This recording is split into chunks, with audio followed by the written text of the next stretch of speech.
War of the Spark is here! Hi, I'm Sam, welcome to Mox Cube, and today we're going to go over cards I thought were potentially cube playable from War of the Spark. So we'll start with colorless and work our way through the colors. Here we go. Huijun the Ineffable. Legendary Planeswalker Huijun. He starts with 4 loyalty. He has a static ability. Colorless spells you cast cost 2 less to cast. +1, exile the top card of your library face down and look at it. Create a 2/2 colorless spirit creature token. When that creature token leaves the battlefield, put the exiled card into your hand. And then he has -3 loyalty. Destroy target permanent that's 1 or more colors. So I've been moving away from artifact-themed cards in my cube, which obviously this would be very good for, especially with making things cost 2 less to cast that are colorless. But decided he just quite wasn't on the same level as things like Wormcoil Engine and Karn Liberated and the original Huijun Planeswalker. So I decided he just wasn't quite that necessary to put in my cube. So he did not make the cut. Next card, Tomek, Distinguished Advocist. Costs white, legendary creature, human advisor. Flying, 2/3. Lands on the battlefield and land cards in graveyards can't be the target of spells or abilities your opponents control. Your opponents can't play land cards from graveyards. So this one was really close. A 2/3 flyer for 2 is pretty darn good on its own.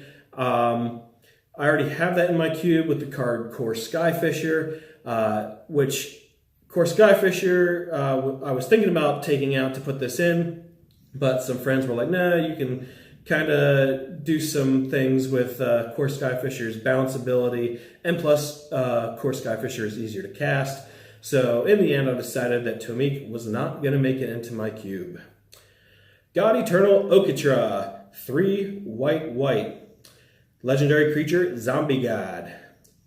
It's a 3/6 with double strike. Whenever you cast a creature spell, create a 4/4 black zombie warrior creature token with vigilance.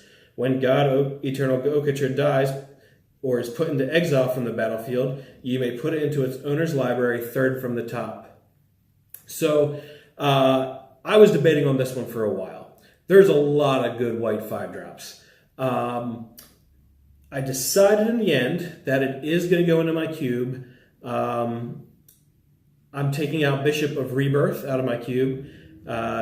Just because this one can more quickly create a card advantage with the 4/4 black zombie, which has vigilance, than the bishop can, because the bishop has to attack first. So I just felt like that this was just slightly better than bishop, and therefore is going to take its place in my cube. Next card we have Gideon Blackblade for 1 white. He starts with loyalty of 4 and has 2 static abilities. The first one is, as long as it's your turn, Gideon Blackblade is a 4/4 human soldier creature with indestructible that's still a planeswalker. And then next static ability is prevent all damage that would be dealt to Gideon Blackblade during your turn. +1 loyalty. Up to 1 other target creature you control gains your choice of Vigilance, Lifelink, or Indestructible until end of turn. -6. Exile target non-land permanent. So, getting the free creature activation, instead of having to activate it like previous iterations of Gideon, is really nice because it allows him to tick up and do things and be a creature every turn. And I really like that about him. Even though his +1 isn't crazy, but it's still good. I mean, giving a creature lifelink and even Vigilance and Indestructible can be very helpful.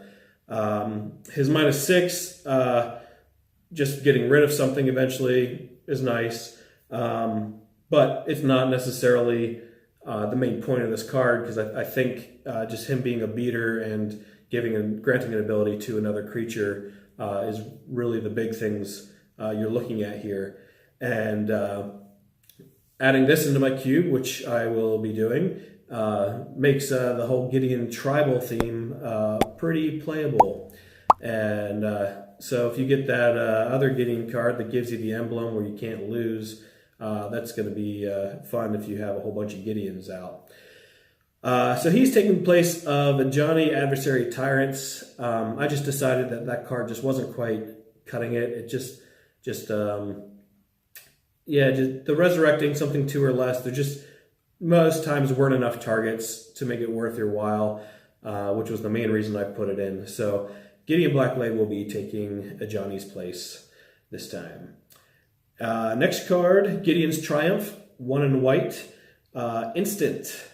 Target opponent sacrifices a creature that attacked or blocked this turn. If you control a Gideon Planeswalker, that player sacrifices 2 of those creatures instead. So, if you are playing the Gideon Tribal, or just happen to have a Gideon out, the added bonus of player sacrificing 2 creatures is pretty good. It brings me back to plays of Wing Shards, and now you're playing just 1 in white, which is strictly better than the card it is going to be replacing, which is Celestial Flare. Celestial Flare costs double white and could only ever get 1 card, where this one can get 2 and has a less color restricted mana cost. So this one is going straight in, and I'm pretty excited to play it. Prison Realm. 2 and a white for an enchantment. When Prison Realm enters the battlefield, exile target creature or planeswalker an opponent controls until Prison Realm leaves the battlefield. When Prison Realm enters the battlefield, scry 1. So essentially it's Oblivion Ring with a scry 1 on it.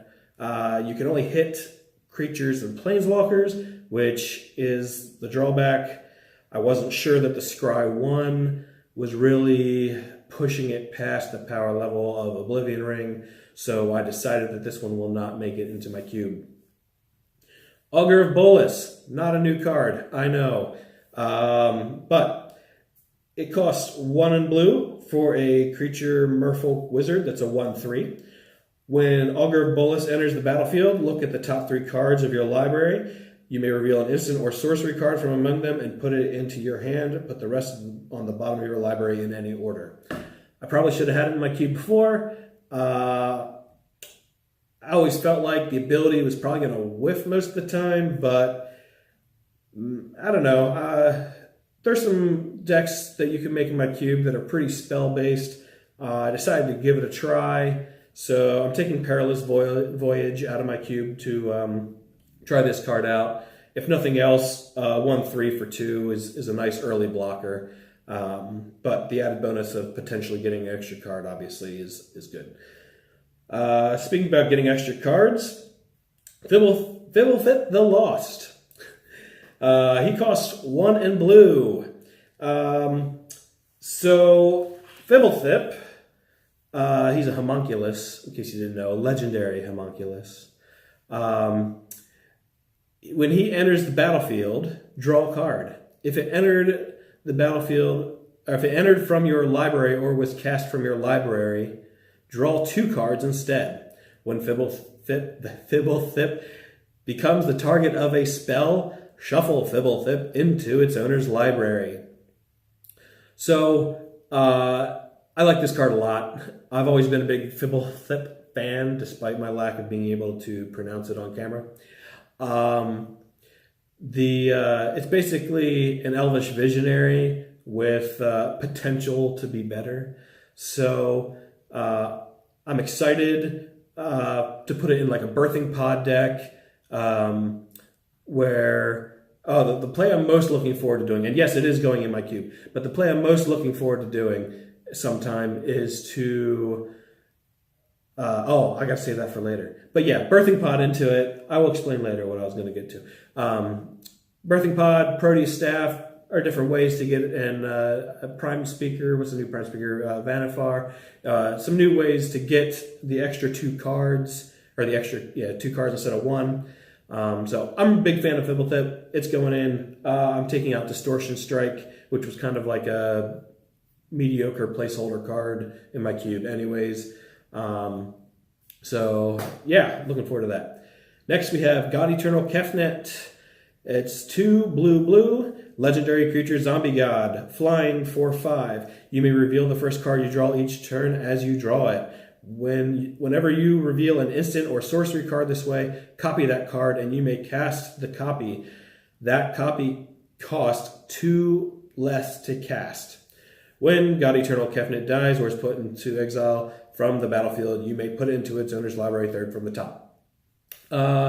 So I don't think the ability is going to be super relevant. It's cool when it happens. It's going to be awesome. But the 4/5 flying for 4 was what really drew my attention to this card. And the fact that it just doesn't go away permanently and gets recycled, I just like that ability. So putting it third from the top is nice. So Calfnet is going in, and I am taking out Niblis of Frost. Next, we have Narset, Parter of Veils. 1 blue, legendary planeswalker Narset. Starting loyalty is 5. Static ability. Each opponent can't draw more than 1 card each turn. -2, its only loyalty ability is look at the top 4 cards of your library. You may reveal a non-creature, non-land card from among them and put them in your hand. Put it in your hand. Put the rest on the bottom of your library in a random order. So her static ability, is very similar to Leovold, or the same as Leovold, where opponents can't draw extra cards. Great for hosing things like Brainstorm and other cantrips. I feel like this card will definitely see play in maybe Modern. Maybe somebody will try it in Legacy. But I did not feel that the value was there for Cube, so it is not going in. Narset's Reversal, blue, for an instant that copy target instant or sorcery spell, then return it to its owner's hand. You may choose new targets for the copy. Somebody compared this to Remand, which, yeah, in a way it's kind of similar. You're preventing their spell from resolving, and you're getting to cast their spell instead, which is similar to you drawing a card off of Remand. But it does only affect instants and sorceries, so I didn't really feel like it was on the same power level of Remand, and did not make it into my cube. Next, we have God Eternal Bantu. So, Bantu costs 3 black, has Menace, it's a 5/6. When God Eternal Bantu enters the battlefield, sacrifice any number of other permanents, then draw that many cards. When God Eternal Bantu dies or is put into exile from the battlefield, you may put it into its owner's library, third from the top. A 5/6 Menace for 5 seems nice. And the ability to recycle some of your permanents into additional cards will be very nice late game, especially if you have a lot of lands out and you don't need them all, or if you have tokens. Maybe you're playing like Bitter Blossom or something, and you have some tokens to spare and can draw some cards off of. Seems pretty good. I have some sacrifice themed stuff in my cube to help kind of push this along. So it is definitely going in. I took out Mark of the Vampire, which was kind of a so-so card I was trying out. It was very good and limited in the sets it was in. It just was okay, especially when there's plenty of removal to go around in cube. So Mark of the Vampire is going out, God Eternal Bantu going in. Next we have Liliana Dread Horde General for 4 black. Legendary Planeswalker Liliana. Loyalty start is 6. Static ability, whenever a creature you control dies, draw a card. Seems really good with Bantu if you sacrifice some creatures. And then +1 to create a 2/2 black zombie creature token. -4, each player sacrifices 2 creatures. And -9, each opponent chooses a permanent they control of each permanent type and sacrifices the rest. She is going in. I decided that the static ability was what I really liked about her, but being able to create a zombie as a blocker for herself and making your opponent sack 2 creatures is kind of a big deal. making each player sacrifice 2 creatures is a big deal. And I've been looking to cut Barter in Blood for my cube for a while, and since she had Barter in Blood as a static ability, I decided this was a good time to make that change. So Liliana is going in. Price of Betrayal. It's a sorcery for single black.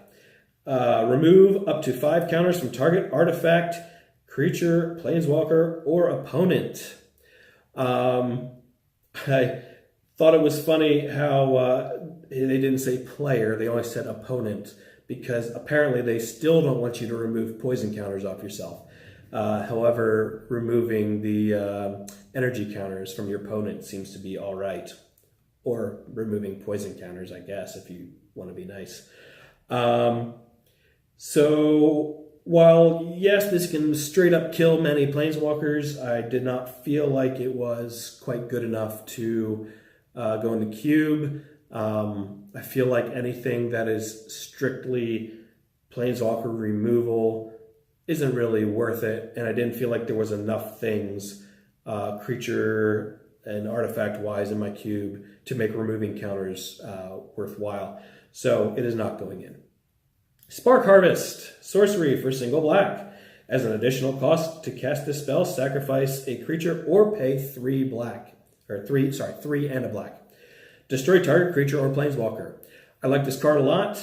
It reminds me a lot of Bone Splitters, which I've often thought about putting in my cube, but just didn't quite want to, mostly because it's a sorcery. If it was an instant, I definitely would have put it in. Same with this one. If it was an instant, I definitely would have put it in.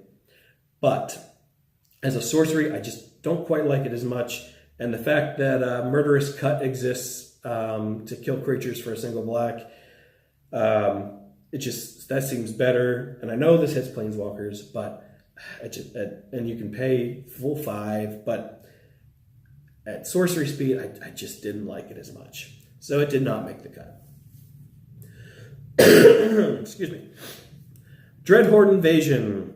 1 and a black for an enchantment. At the beginning of your upkeep, you lose 1 life and amass 1. Amass, if you don't know, you create a 0/0 zombie token and put X counters on it. So for amass 1, you would put 1 counter on it. And the other ability, whenever a zombie token you control power 6 or greater attacks, it gains lifelink until end of turn. So, been compared to Bitter Blossom. The fact that you're not getting extra permanence all the time like Bitter Blossom, I feel is a major drawback for this card. I didn't feel like losing a life to make your creature a little bit bigger every turn was really that great. Even if you do get it up to 6 and start getting lifelink, I just feel like 6 turns away to get there. That's a long haul, and I just didn't feel like it was worth it. Lilianas Triumph. 1 in black. Instant. Each opponent sacrifices a creature. If you control a Liliana Planeswalker, each opponent also discards a card. So, yeah, strictly better than Diabolic Edict. However, I wanted more Edict effects in my cube at instant speed, and this fit the bill. I almost cut Chainer's Edict because it is sorcery, but my friends were just like, no, it has flashback. You really ought to keep it in. I was like, oh, okay. So it's going in, but I ended up cutting Unearth. I felt like if you want to resurrect things in my cube, you want to resurrect big things. So Unearth is getting the axe. The Elder Spell, black, sorcery, destroy any number of target planeswalkers. Choose a planeswalker you control, put 2 loyalty counters on it for each planeswalker destroyed this way. Seems really amazing if there's a lot of planeswalkers. However, my cube does not have an overabundance of planeswalkers, and I feel like since this spell can only target planeswalkers, it just wasn't going to make the cut. I'd much rather have something that can kill a creature and a planeswalker, or just a creature, honestly. So this one did not make the cut. but I'm sure it's great against Super Friends in Commander. Deliver unto Evil. Sorcery. Choose up to 4 target cards in your graveyard. If you control a Bolus Planeswalker, return those cards to your hand. Otherwise, an opponent chooses 2 of them, leave the chosen cards in your graveyard and put the rest in your hand, and then exile Deliver unto Evil. The art is beautiful. I think it's a really cool card. But I think it needs more of a build around, and I don't think my cube offers that at this time. So I decided that it's not going in the cube, even though it has such tremendous artwork. And trust me, it was tempting. Krenko, 10th Street Kingpin for 2 and a red. Legendary creature Goblin. It's a 1/2. Whenever Krenko 10th Street Kingpin attacks, put a +1 counter on it, and then create a number of 1/1 red goblin creature tokens equal to Krenko's power. Making extra tokens seems good. And he grows bigger every time he attacks. The first time he attacks, he's actually a 2/3. So that's not terrible.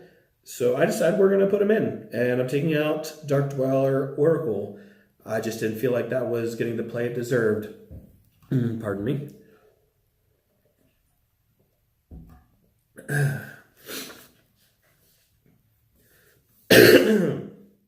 Neheb, Dread Horde Champion for 2 red. Oh, did I tell you what? Oh, yeah, I did tell you. Okay. So, legendary creature, Zombie Minotaur Warrior. It's a 5/4 with Trample. Whenever Neheb Dread Horde, that's a tongue twister, champion deals combat damage to a player or planeswalker, you may discard any number of cards. If you do, draw that many cards and add that much red to your mana pool. Until end of turn, you don't lose this mana as steps and phases end. A 5/4 trample for 4 is where it had me, honestly. Everything else is just kind of gravy. Drawing extra cards, looting, discarding cards to draw more cards seems great. Getting extra mana seems great. I think it was a pretty confident shoe-in. So I cut Hound of Grisselbrand. Next we have Ilhag the Raised Boar, 3 red. Legendary creature, Boar God, Trample 6/6. Whenever Ilhag the Raised Boar attacks, you may put a creature card from your hand onto the battlefield tapped and attacking. Return that creature to your hand at the beginning of the next end step. When Ilhag the Raised Boar dies, put it into exile from the battlefield, or is put into exile from the battlefield, you may put it into its owner's library 3rd from the top.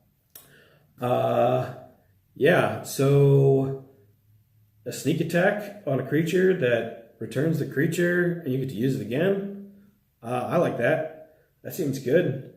So, but cutting was difficult. Cutting a 5-drop red card out of my queue was difficult. I regrettably cut Thunderball Hellkite. Maybe I'll change my mind and change that later, but Thunderball Hellkite is leaving. Excuse me. Mizium Tank, 1 red artifact vehicle. Trample.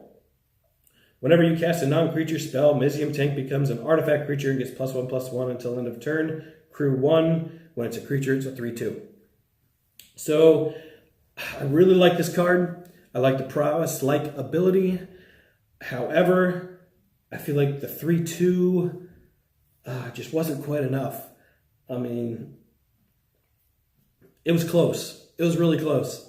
I like it a lot, but it just isn't making the cut. Shaundras Triumph. When Shaundras Triumph deals 3 damage to target creature or planeswalker an opponent controls. Shaundras Triumph deals 5 damage to that permanent instead if you control a Chandra planeswalker. Oh man. Had it been any target instead of just creatures and planeswalkers, this would have been definitely infinitely better than all my other 3 damage for 2 cards. However, it did not say any target. It only hits creatures, and planeswalkers. So it did not make the cut. But man, I really wish it said any target. Trust me. Next, we have Hartfire for 1 in a red. It's an instant. It's an additional cost to cast the spell. Sacrifice a creature or planeswalker. Hartfire deals 4 damage to any target. Also, I really wanted to put this in, but I just didn't feel like the 1 extra damage was worth sacrificing a creature or planeswalker over. However, being an instant, I like it a lot better just because if someone blocks to kill one of your creatures, you can sacrifice it if you weren't going to trade creatures and use the spell. And therefore, I really want to test this in other formats with Young Pyromancer. I think it'd be really cool.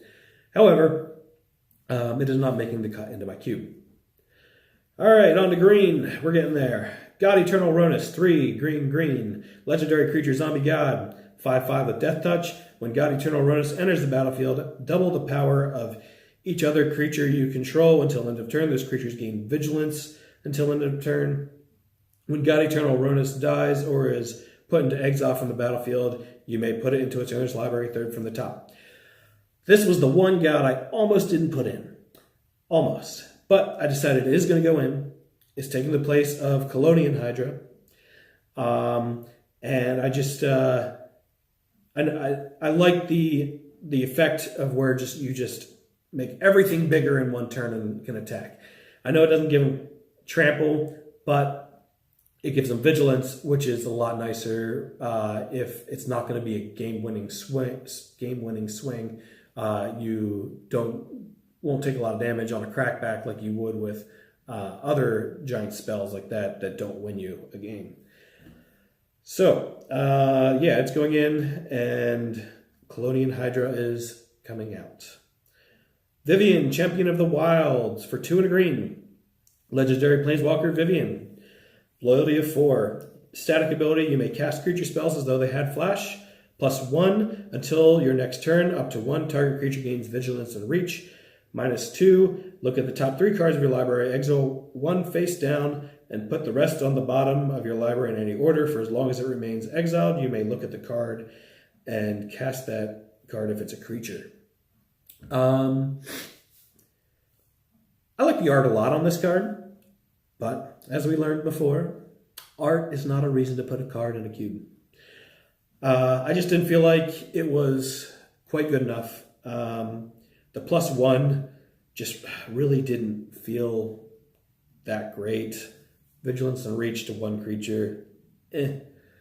So, it's not going in. However, Viviane's Arcbow, which is my next card, is going to go in. Viviane's Arcbow is an artifact for 1 and a green. It has an ability X, tap, discard a card. Look at the top X cards of your library. You may put a creature card when converted mana cost X or less from among them onto the battlefield. Put the rest on the bottom of your library in a random order. So fishing through your deck with extra mana you have seems like a lot of fun. Plus, if you hit Fibblethip, you'll get to draw 2 cards. So yes, it is going in. I am taking out Strangleroot Geist. Finale of Devastation. X, green, sorcery. Search your library and or graveyard for a creature card with converted mana cost X or less. Put it onto the battlefield. If you search your library this way, shuffle it. If X is 10 or more, creatures you control get +X and gain haste until end of turn. No, X is probably not going to be 10 most of the time.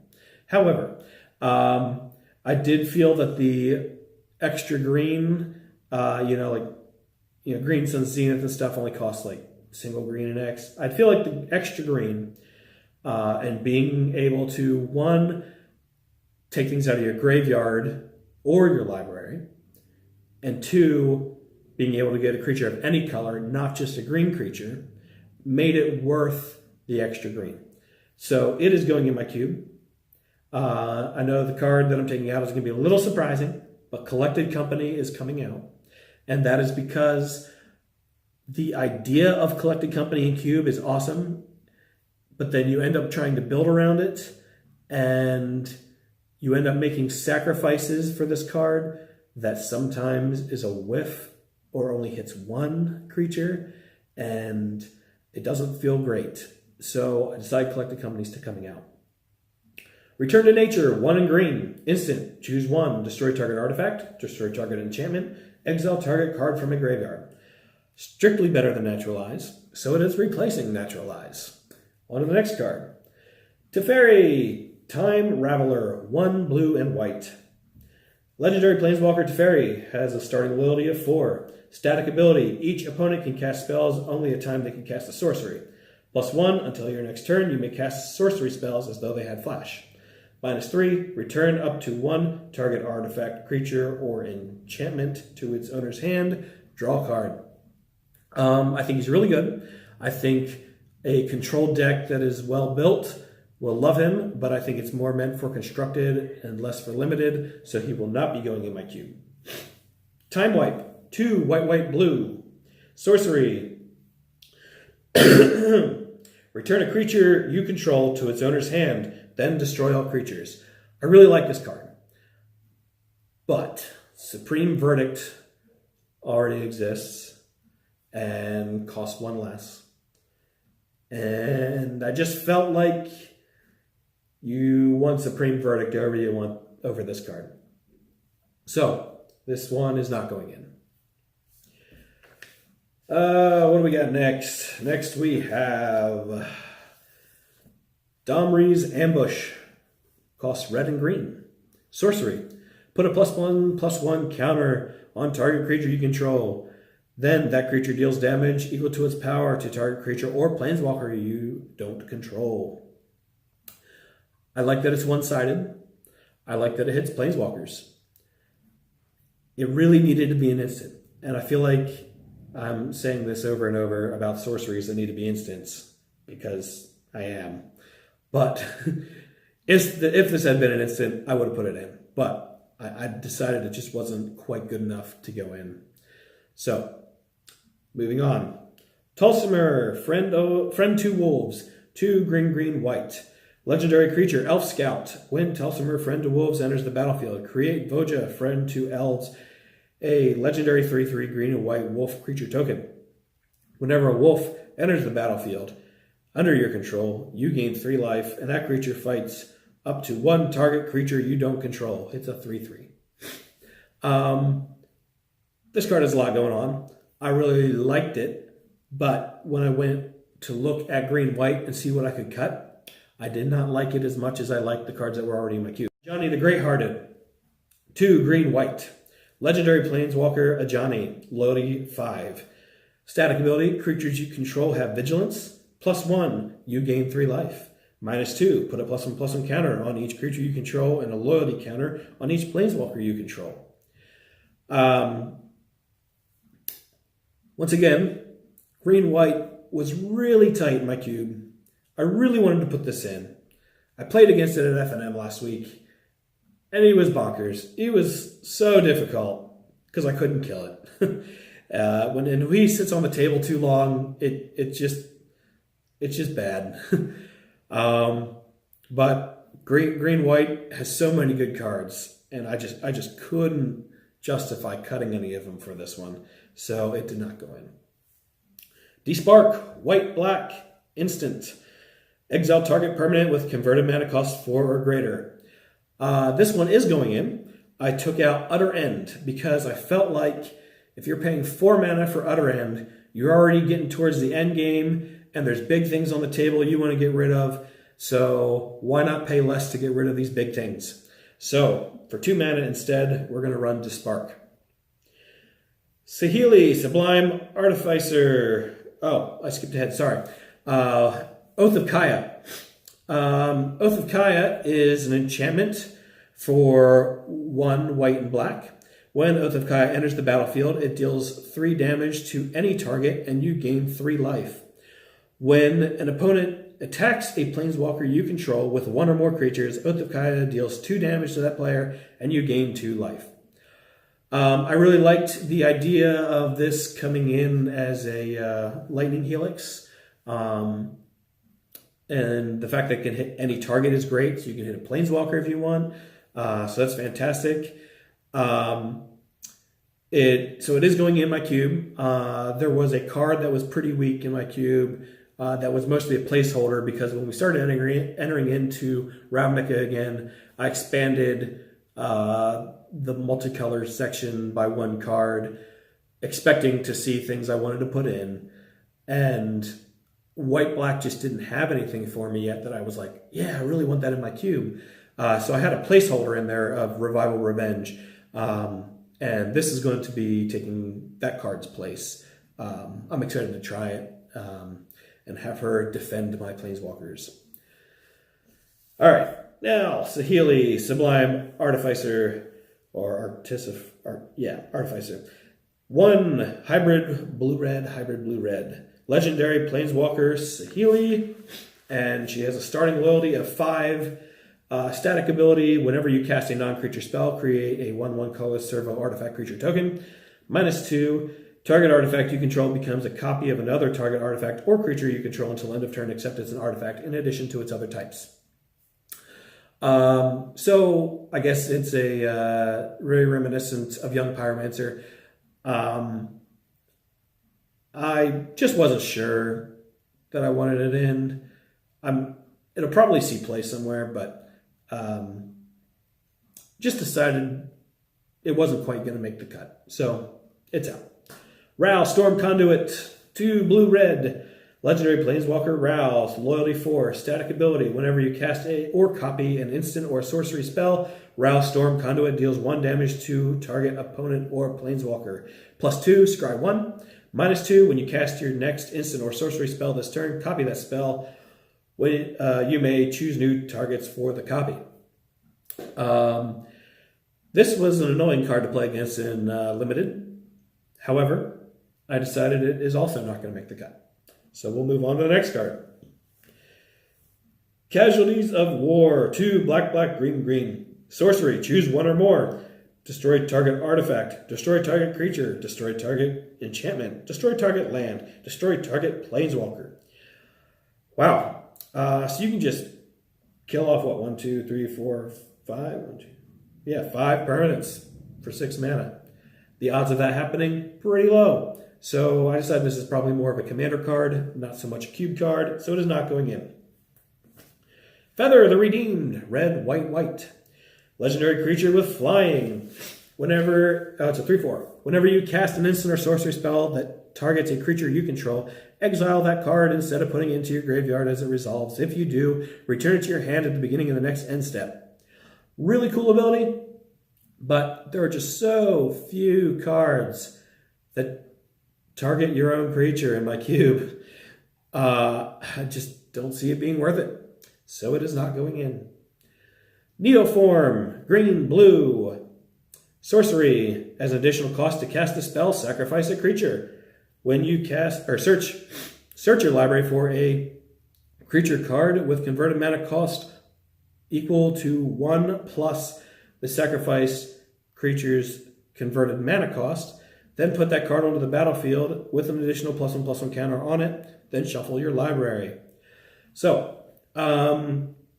this will go straight into Birthing Pod decks. I think it'll be a lot of fun. And the play that I was going to tell you about earlier with Fibblethip that I'm really excited to happen sometime. I can't wait to have Veteran Explorer out on turn 1. And turn 2, cast Neoform and go get Fibblethip, sacrificing the Veteran Explorer and getting 2 lands and drawing 2 cards. I don't know why I'm excited. Maybe it's because it involves Fibblethip, but I'm excited.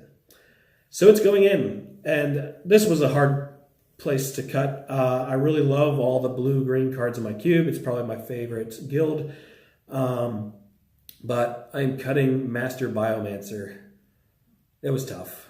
So Master Biomancer's going. All right, final card, and the big one. Ogre Bolus, Dragon God. Blue, black, red. Planeswalker, legendary Planeswalker. Bolus. Loyalty of 4. Static ability. Ogre Bolus, Dragon God has all loyal abilities of all other Planeswalkers on the battlefield. +1, you draw a card. Each opponent exiles a card from their hand or a permanent they control. -3, destroy target creature or planeswalker. -8, each opponent who doesn't control a legendary creature or planeswalker loses the game. So, really cool card. I feel like his mana cost is going to be a bit restrictive. And his static ability probably won't be relevant very often, but it could be. The fact that he can kill planeswalkers and creatures when he comes in is great. And his plus being a card advantage of 2 is awesome. Drawing a card and making your opponent get rid of something seems really good. So, against my better judgment, we're putting him in because he's fun. And the card I am cutting is probably going to be surprising, but I'm cutting Aether Vial because as good as Aether Vial is, it's much better in Constructed and just doesn't see play in my cube very much. So, Aether Vial's going out, Ogre Bolus, Dragon God's going in. I hope to draft Grixis sometime and get to play with him.